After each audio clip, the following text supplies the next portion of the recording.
வாசக தோழமைகளுக்கு வணக்கம். வீரயுக நாயகன் வேல்பாரி. அத்தியாயம் 33. குறுவழியில் உள்நுழைந்து புதுநிலப் பகுதியை பார்த்த கணத்தில் மெய்மறந்து நின்றான் முருகன். பெருவட்ட வடிவில் மலைகள் சூழ்ந்திருந்தன. உயர்ந்து நிற்கும் அடர் மரங்களை கொண்ட அந்த மலை வளையத்தின் நடுவே பறந்து விரிந்த நிலப்பரப்பு. அந்நிலப்பரப்பு முழுவதும் கழுத்து அளவிற்கு விளைந்து நிற்கும் புல்வெளி. பார்க்கும் தோறும் அதன் அழகு பெருகிக் கொண்டே இருப்பது போல் உணர்ந்தான். சூழலில் மிதக்கும் மனம் மெல்லிய மயக்கத்தை ஏற்படுத்தியது. இந்த அழகை விட்டு பார்வை பிரியாது என்றாள் வள்ளி. குரல் கேட்டு திரும்பாமலே முருகன் கேட்டான். புலனறிய முடியாத மயக்கம் சூழ்கிறது. என்ன இருக்கிறது இவ்விடத்தில்? நமது கண்களுக்கு முன்னால் விளைந்து நிற்பது நரந்தம்புல். இதன் நறுமணம் யாரையும் மயக்கிவிடும். மயிலம் மலர் போலத்தான் இதுவும். காய காய நறுமணம் அதிகமாகிக் கொண்டே இருக்கும். காய்ந்த சருகுகள் வெளிப்படுத்தும் வாசனைக்கு அளவு ஏதும் இல்லை. நீல கடலுக்குள் உப்பு தேங்கி கிடப்பதைப் போல இந்நரந்தம் புல்வெளியில் நறுமணம் தேங்கி கிடக்கிறது. சொல்லியபடி முருகனின் கைப்பிடித்து புல்வெளிக்குள் நுழைந்தாள் வள்ளி. புற்களை கையால் விலக்கி காலால் மிதித்து நடக்கையில் கிளர்ந்த நறுமணம் இருவரின் மனத்தையும் மயக்கி சுழற்றியது. ஏற்கனவே உட்கொண்டிருந்த அன்னமகிழரசி உள்ளுக்குள் மலர்தலை தொடங்கியது. உடலும் மனமும் காற்றாய் மிதக்க காதல் கனிவாய் உருகி மனமாய் பெருகியது. அவர்களின் பார்வைக்கு முன் பறவைகளும் விலங்கினங்களும் குறுக்கும் நெடுக்குமாக கடந்தபடி இருந்தன. பார்வையில் கடக்கும் அவற்றின் மீது எண்ணங்கள் நிலை கொள்ளவில்லை. மயக்கத்தின் முழு நிலையில் தான் இருந்தான் முருகன். ஆனால் காதலின் துடிப்பு உள்ளத்தில் விசையை கூட்டியபடி இருந்தது. முருகனின் ஆள் மனம் விழித்திருந்தது. இது வெறும் மயக்கம் என்றால் நாம் எப்பொழுதோ நினைவை தவறவிட்டிருக்க வேண்டும். ஆனால் இப்பொழுதும் நினைவிருக்கிறது. மயங்கிய மனம் காதலை தவிர வேறெதிலும் நிலை கொள்ள மறுக்கிறது. என்ன நிகழ்கிறது இங்கு? வள்ளி கைப்பிடித்து முருகனை அழைத்துச் சென்றாள். மயக்கம் தெளிய தெளிய ஆள் மயக்கத்துக்குள் அவர்கள் நுழைந்தனர். புல்வெளியின் நடுவில் இருந்த சிறு மேட்டில் அமர்ந்தாள் வள்ளி. அமர்ந்த கணம் அவள் மடிதனில் சாய்ந்தான் முருகன். தனது மடியில் அவன் முகம் ஏந்தியபடி எதையோ சொல்ல வாயெடுத்தாள். சொல்லின்றி அமைதியானாள். அவள் முகம் பார்த்த முருகனுக்கு எல்லாம் புரிந்தது. கன நேரம் ஏலிலைப்பாளையின் அணுக்கத்தில் நிறுத்தி மலர வைத்தேன். நீயோ காலம் முழுவதும் மலர வைக்க வழி செய்கிறாய். நிலமகள் நீ. உனது ஆற்றல் என்னை நோக்கி கடத்தும் காதல் எதிர்கொள்ள முடியாததாக இருக்கிறது. உள்நிலைந்த நறுமணமாய் உனக்குள் மறைகிறேன் நான். நறுமணம் சூழ்கொண்டிருக்கும் கருப்பை தான் அம்மலை குடுவை. அதன் நடுவில் இருந்த சிறு மேட்டில் வானம் பார்த்து படுத்திருந்தனர் இருவரும். நிறையுருள் கொண்டு வானம் கருத்திருக்க எங்கும் விண்மீன்கள் ஒளி வீசின. காதலில் தெளியும் பொழுதுதான் மயக்கத்தின் ஆழம் பொழிகிறது. ஆழத்தை அறியும் பொழுதுதான் அது அறிய முடியாத இடம் என்ற உண்மை உரைக்கிறது. அன்னமகிழரசி உடலை மலர வைத்தது. நரந்தம்புல் மனதை மலர வைத்தது. வள்ளியின் அணுக்கம் மலர்தலில் வாழ வைத்தது. வள்ளி சொன்னாள், இவ்விடத்தில் இணையோடு இருக்கும் உயிரினங்கள் மட்டுமே தங்க முடியும். நரந்தம்புல் கிளர்த்தும் மனவெழுச்சி தனித்த உயிரினத்தை விரட்டிவிடும். பறவைகளும் விலங்கினங்களும் நீங்காத மயக்கம் கொண்டு காதலில் திளைத்திருக்கின்றன. பார்த்து கொண்டுதானே இருக்கிறேன். புலிகளுக்கு முன் இணைமான்கள் மலர் உண்ணுகின்றன. மான் உண்ணாத மலரில் வண்டுகள் நிலை கொள்கின்றன. ஆண் மலரின் மகரமும் பெண் மலரின் சூலகமும் இதழின்றி மலர்கின்றன. இவ்வியப்பு வேறெங்கு நிகழும்? விண்மீன்களை பார்த்தபடி இருவரும் பேசிக் கொண்டிருந்தனர். இரவு நகதலற்று நிலை கொண்டிருந்தது. முருகனின் கண்கள் வானத்தை பார்த்து குறிப்பிட்ட விண்மீன் கூட்டத்தையே உற்று நோக்கின. வளைந்து ஓடும் ஆறு போல இருக்கும் அவ்விண்மீன் கூட்டத்தை பார் என்றான் முருகன். எங்கே என்று கேட்டபடி வள்ளியின் கண்கள் தேடின. விரல் நீட்டி அதன் வளைவுகளை சொல்லிக் கொடுத்தான் முருகன். 6 புள்ளிகள் வளைவு கொண்டு மின்னின. நீண்ட நேரம் அதனையே பார்த்தாள் வள்ளி. முருகன் செங்கடம்பின் மாலை அணிந்தபடி படுத்திருந்தான். வள்ளி மேனியெல்லாம் அதன் மனம் வீசியபடி இருந்தது. மாலையில்லாத தனது உடலில் மணக்கும் செங்கடம்பின் வாசனையை நுகர்ந்தபடி இடதுபுறம் திரும்பினாள்.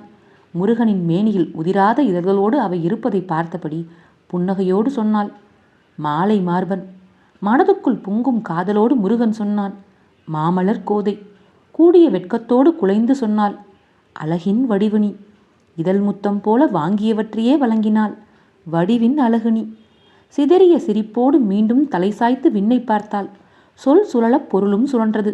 செங்கடம்ப மாலை இப்பொழுது வள்ளியின் மேல் படர்ந்திருந்தது. இமை சொருகினாள். அவ்விண்மீன்களின் வளைவை என் மீது சுற்றுவது போல் இருக்கிறது உனது விரல்களின் தொடுதல். முருகனின் மூச்சுக்காற்று மட்டுமே மறுமொழியாய் இருந்தது. காற்றிலே வந்த மறுமொழி கண்டு வள்ளி சொன்னாள், அனலெறியும் காதல் ஒளியுருக்கி ஊற்றுகிறது. அச்சம் கொள்ள வைக்கும் அணைப்பு. அணைப்பு நீங்கி முருகன் மொழிந்தான். மலைமகள் அச்சம் காணாள். மூடிய இமை திறக்காமலே சொன்னாள், வேலன் மிச்சம் காணான். சொல் கிளர்த்தும் மகிழ்வோடு சொன்னான், காதலில் நான் வேலன் அல்ல. வேட்டையில் மறைந்து கொள்வது உனக்கு புதிதல்ல. வள்ளியின் சொல்லுக்கு மறுசொல் வரவில்லை. சில கணம் கழித்து முருகன் சொன்னான், நான் உன்னுள் மறைந்து கொள்கிறேன், என்னை நீ கண்டறியாதே. சரி, ஆனால் என்னை கண்டறிய உன்னை பின்தொடர்வேன். மறைப்புக்குள் விலக்கி உன்னுள் புதைந்து எழுவேன். பதிலிருந்து இருந்தான் முருகன். அதுவே பதிலாய் அமைந்தது. மறைதலும் தேடலும் கார்காலம் முழுவதும் தொடர்ந்தன. புதைந்தவன் மீண்டவன் புதைந்தான். மேகத்தில் தூசி மாறி தும்மல் கொண்டது. பின்னர் கூடும் முகில்களின் கொட்டம் தொடங்கியது. வேப்பமுத்து அளவினை கொண்ட மலைத்துளிகள் கொட்டி தீர்த்தன. ஒவ்வொரு துளி நீருக்குள்ளும் நரந்தம்புல்லின் மனம் மேலேறியது. மனமேறிய நீரின் துளிகள் வள்ளி முருகனின் வாசனையை கொண்டிருந்தன. புல்வெளியின் பெரும் பரப்பை சுன்றியிருந்த மலை முகடுகளில் எண்ணிலடங்காத பூக்கள் பூத்து குலுங்கின. கொடிமலர்களும் கொத்து மலர்களும் வண்ணம் வீசி வளைய வந்தன. வேங்கை மரத்தின் கொத்துப்பூக்கள் கரும்பாறையெங்கும் கொட்டி கிடந்தன. உதிர வேங்கையும் மணிமுத்து வேங்கையும் பூத்த வேங்கையும் பாயா வேங்கையும் கொட்டும் மலைத்துளிக்கு இணையாக பூக்களை சொரிந்தன. நெருப்பை ஒத்த எருளம் பூக்களும் சிறுவட்ட இதழ் கொண்ட எருவை பூக்களும் வெண்ணிற கூதாளி மலரும் பருத்து பேரழகோடு மலரும் புழுகு பூக்களும் சூழ்வட்ட மலையை வண்ண குவளையாக மாற்றின. கொட்டும் மலையில் பாறை குகைகளில் இருந்த முருகனும் வள்ளியும் மலை நின்ற பொழுதுகளில் நரந்தம்மேட்டில் வந்து அமர்வர். மலை நின்ற இரவுகளில் வெளிர்வானில் மின்னும் விண்மீன்களின் அழகு சொல்லி மாளாது. முருகனின் கண்கள் அவற்றையே பார்த்து கொண்டிருந்தன. வளைந்து கிடக்கும் 6 புள்ளி கொண்ட அந்த விண்மீன் கூட்டத்துக்குள் நிலவு சிக்கியிருந்தது. விண்ணில் தெரியும் வியத்தகு ஒளியினையாய் அது இருந்தது. அவ்வினை கூடியதும் மேகங்கள் ஒன்றுடன் ஒன்று கலந்து நிலம் நோக்கி சரிந்தன. கொட்டும் மழை பொழிய விண்ணுக்கும் மண்ணுக்கும் இடைவெளியின்றி இருந்ததால் ஊற்று கசிவதைப் போல மேகத்தில் இருந்து உருகி மண்ணில் ஓடியது மேகநதி. எத்தனை பகலிரவு இப்படி கடந்தது என தெரியாது. மேகம் விலகிய நள்ளிரவுகளில் முருகனின் கண்கள் 6 விண்மீன் கூட்டத்தை கடந்து பயணிக்கும் நிலவின் பாதையையே பார்த்து கொண்டிருந்தன. ஓர் அதிகாலை மழை நின்றவுடன் குகை விட்டு வெளிவந்த வள்ளியின் கண்களில் முதலில் பட்டன பூத்து நின்ற செங்காந்தல் மலர். செவ்வொளி வீசும் 6 இதழ்களோடு அவை இருப்பதை பார்த்தபடி முருகனை அழைத்து காண்பித்தாள். அவ்விண்மீன் கூட்டத்தின் சுடர்போல் இம்மலர் 6 இதழ்களை கொண்டுள்ளது என்றால். செவ்விதழ்களை உற்று பார்த்தான் முருகன்.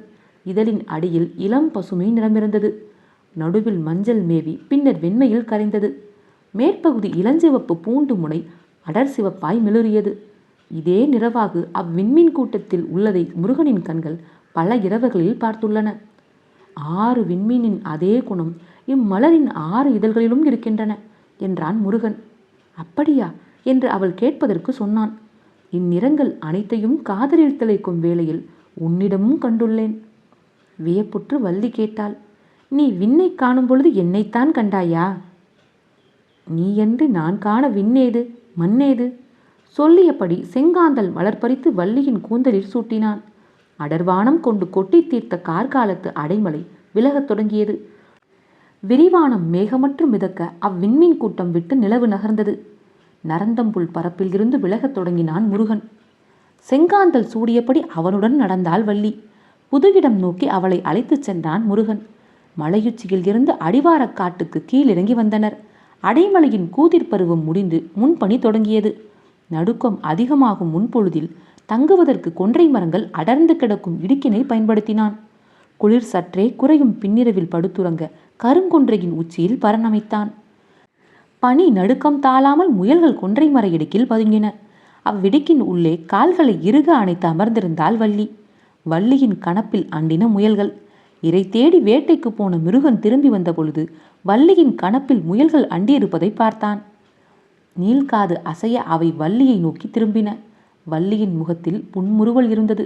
முருகன் முயல்களை பார்த்து சொன்னான், அவ்விடம் அணையாதீர்கள், பின்னர் ஒருபோதும் விலக மாட்டீர்கள். சொல்லுக்குள் பொறாமை வெளி தெரியாமல் பார்த்து கொண்டான். ஆனால் பார்வையே அதை சொல்லியது. அதன் பிறகுதான் சில முயற்குட்டிகள் வள்ளியின் மேலேறி பதுங்கின. நீண்ட கொன்றைக்காயின் விதைகளை ஒரு பக்கம் துளையிட்டு எடுத்துவிட்டு இசைப்பாடும் குழலாய் மாற்றினான். பொழியும் பனியின் ஊடே பரனில் படுத்தபடி நகரும் 6 விண்மீன்களை பார்க்க அவன் தவறுவது இல்லை. குருவி குஞ்சு போல் வெண்மை திரண்டு பூக்கும் முன்பணியின் புதுமலரான ஈங்கை மலர் பறித்து வள்ளியின் கூந்தலில் சூட்டிய நாளன்று அவன் காடு விட்டு வெளியேறப் போகிறான் என அவளுக்கு புரிந்தது. கீழுதடு நடுங்கும்படி பின்பணி கொட்டும் அந்த நாட்களில் அவனோடு வயல்வெளியின் ஊடே நடந்து வந்தாள் வள்ளி. தவளை சத்தம் விடாது கேட்க மூக்கெங்கும் ஈரப்பதம் ஏறியிருந்தது. தாமரை படர்ந்து கிடக்கும் குளக்கரையில் மருதமரத்தின் மீது பரணமைத்தான். எங்கு போனாலும் பரன் மீதே தங்குவது ஏன் என கேட்டாள் வள்ளி. இது காதல் வாழ்க்கை. தரையில் தங்கினால் இறுகிய நிலத்தில் கூடலின் வளம் முழுமை கொள்ளாது. வானில் மிதந்தால் கூடலின் இறுக்கம் வலிமை கொள்ளாது. இரண்டும் கலந்த பரனில்தான் நிலம் அசைய, வான் நகர, நடுவில் நாம் மூன்றிலும் கலப்போம். அதன் பின் மறுமொழி சொல்ல ஒன்றுமில்லை வள்ளிக்கு. பகலும் இரவும் பரன்மேல் மலரும் காதல் கண்டு பறக்கும் நாரைகள் இறகுதித்து போயின. காற்றில் மிதந்து வரும் வெண்சாம்பல் இறகுகளை சேகரித்து கொடி கொண்டு முடிச்சிட்டு வள்ளியின் தலையில் மகுடம் என சூட்டினான் முருகன். கால நேரம் என்று மிதந்து கொண்டிருக்கிறேன். இதில் நாரைகளின் இறகுகளை தலையில் அணிவித்தால் பறத்தல் நிறுத்தி ஒருபோதும் தரையிறங்காமல் போவேன் என்றாள் வள்ளி. உனது அணைப்பில் மீள முடியா மயக்கத்தில் கிடந்த எனக்கு அன்னமழகி அரிசி கொடுத்து உடலையும் நரந்தமிழ் கொண்டு மனதையும் தெளிவடைய முடியாத திகைப்பில் வீழ்த்தினாயே, அதைவிடவா? முருகனின் வினாவிற்கு விடை ஏதும் சொல்லவில்லை வள்ளி. இக்கைமாறில்தான் காதல் கனல் நீங்கா வெக்கை கொள்கிறது. அணுக்கள் தோறும் துடிப்படங்கா தவிப்பு கொள்கிறது. தவிப்பு நீங்கா அதிகாலையில் பின்பணி பருவத்து புதுமலரான கமுகின் சிறு பூவெடுத்து வள்ளிக்கு சூட்டினான் முருகன். வயல் தாண்டி கடல் நோக்கி புறப்பட்டனர் இருவரும். கடற்காற்று மேலேறி வந்து தாழை மரங்களுக்கு இடையில் கட்டிய ஊஞ்சல் பரனை ஆட்டிவிட்டு சென்றது. பரன் மீது ஆடிக்கொண்டே வள்ளி சொன்னாள், கரையில் இருந்தும் அலையில் மிதக்கிறோம். மலையிலும் காட்டிலும் வயலிலும் நாம் மிதக்கத்தானே செய்தோம். ஆனால் இப்பொழுதுதான் உப்பேறிய காற்று உடல் தழுவிச் செல்கிறது. இளவேநீர் ஒளிக்கதிர்களால் உடல் சுடுகிறது. இவை அனைத்தும் இவ்வளவு நாளும் உள்ளுக்குள் மட்டுமே நிகழ்ந்தன சொல்லி மகிழ்ந்தாள் வள்ளி. இருவரும் ஆடும் பரனில் படுத்தபடி கடல் பார்த்து கொண்டே இருந்தனர். நீண்ட நேரத்திற்கு பின் வள்ளி கேட்டாள், கடல் ஏன் கரையோடு நிற்கிறது? கரை மீது கொண்டுள்ள காதலால். மறுமொழி அவளை ஏதோ செய்தது. சட்டென அவனை நோக்கி திரும்பியபடி கேட்டாள், அப்படியென்றால் இவர்களைப் போல தழுவல் கொண்ட காதலர்கள் வேறு யாரும் இருக்க மாட்டார்கள் அல்லவா? கேள்வி கேட்ட கணத்திலேயே மனம் தோல்வியை ஒப்புக்கொள்ள முடியாமல் திணறியது. முகக்குறிப்பு அறிந்து முருகன் கேட்டான், என்ன ஆனது? சொல்ல முடியாமல் திணறிய வள்ளியை முருகனின் கைகள் சூழ்ந்த பொழுது கடலும் கரையும் பரனில் இருந்தன. இரவு நெடுக அலைகளின் ஓசை கேட்டுக்கொண்டே இருந்தது. அவ்வப்பொழுது தெரித்த நீர்த்துளிகள் காற்றில் வந்தன. விண்மீன்களை பார்த்தபடி இருந்த அவர்களது நாவில் இருந்து சுடுமூனின் வாசனை விலகவே இல்லை. இளர்வேணி காலத்து சுடுவையில் உச்சத்தில் இருந்த பொழுது கடற்கரை மணல்வெளியில் முள்ளி மாமலர் பூக்கத் தொடங்கியது. அந்நீல நிற பூவை பறித்து பரன் நோக்கி முருகன் வந்தான். அவள் பாலை நிலம் நோக்கி புறப்பட ஆயத்தமாக இருந்தாள். கொடும் பாலையில் அளவில்லாத தொலைவு நடந்தனர் இருவரும். வற்றிய சுனையில் ஒளிமேவி கிடந்தது. பறந்து கடக்கும் கழுகுகளின் நிழல் மட்டுமே மண்ணில் ஊர்ந்தன. வள்ளியின் பாதங்களில் கொப்பளங்கள் பூத்தன. ஆனாலும் விடாது நடந்தாள். பாலை நிலத்தின் பின்கோடை வெயில் எண்ணிலடங்கா தாவரங்களை மலரச் செய்கிறது. சுட்டெரிக்கும் மண் மீது ஏதோ ஒரு மூலையில் சிறு மலரொன்று இதழ் விரிப்பதை பார்க்கும் பொழுதெல்லாம் வள்ளியின் முகம் மலர்ந்தது. அழிச்சியும் அலரியும் சுள்ளியும் எருக்கும் இங்கும் அங்குமாக பூத்திருந்தன.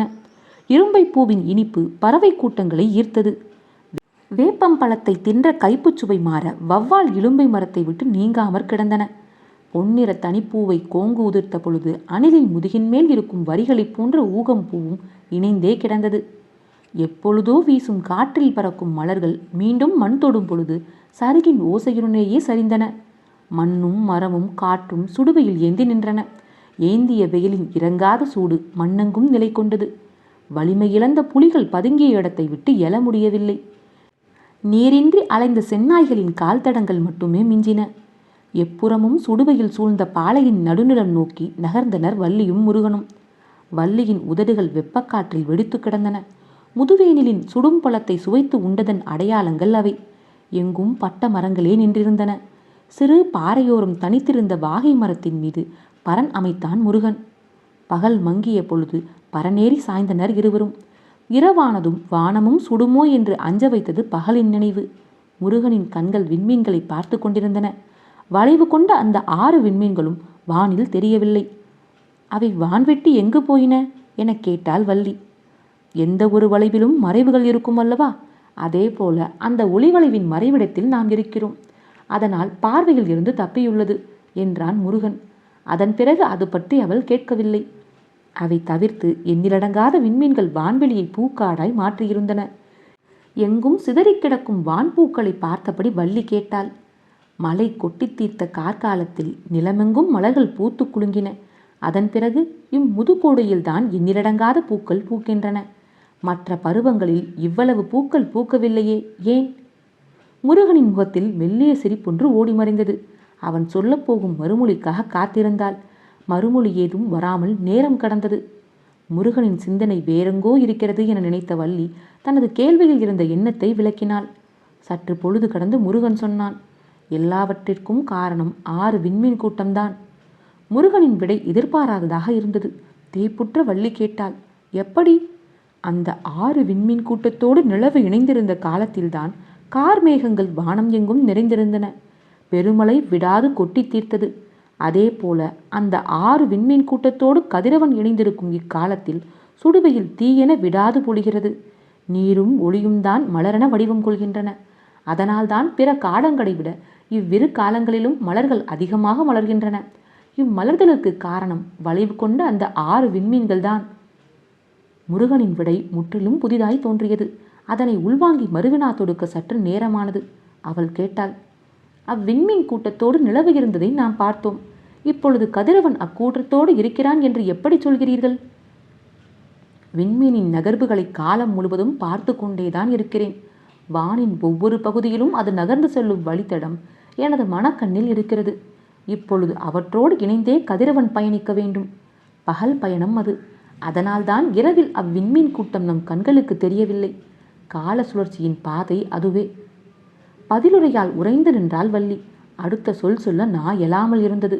அதனை கவனித்தபடி முருகன் சொன்னான், உனது முதுகுப்புறத்தை நீ பார்க்க முடியாமல் இருக்கலாம், ஆனால் உன்னால் உணர முடியும் அல்லவா? அதுபோல்தான் இதுவும். இவ்வுவமைக்கு சொல்ல எதுவும் இல்லை என்று தோன்றியது. ஆனால் இவ்வுவமையே பல சொற்களை சொல்லவும் தூண்டியது. வேண்டாம் என்று கட்டுப்படுத்தினாள் வள்ளி. ஆனாலும் உருக்கொண்ட வார்த்தைகள் தனக்குத்தானே ஒரு முறையாவது சொல்லிக்கொண்டால் மட்டுமே அமைதி கொள்ளும். எல்லா அணைப்புகளிலும் சூழ்ந்த உனது கைகள் எனது முதுகினையே பற்றியது. காதல் அதனால்தான் இவ்வளவு வெக்கை கொண்டுள்ளதா? சுட்டெரிக்கும் அனல் காதலை விட்டு எப்பொழுதும் நீங்காமல் இருப்பது அதனால்தானா?